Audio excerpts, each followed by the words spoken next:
Welcome to the Banker Lamp. Please enjoy the video. In this video, I will explain how to connect Bluetooth to your Nissan Rogue.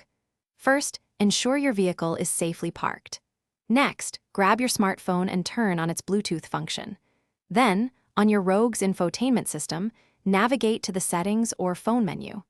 This is the starting point for establishing a seamless wireless connection between your phone and your car, allowing for hands-free calls and audio streaming.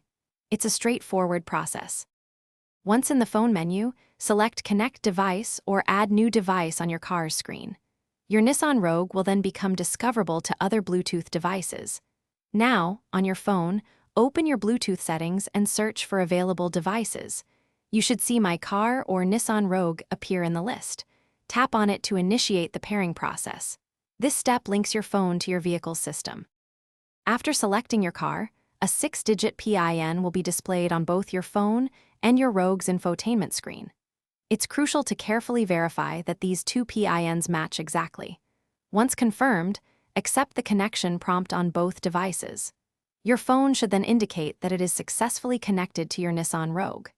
This final confirmation ensures a secure and stable Bluetooth link for all your audio and communication needs. If you encounter any issues, try restarting both your phone and your car's infotainment system.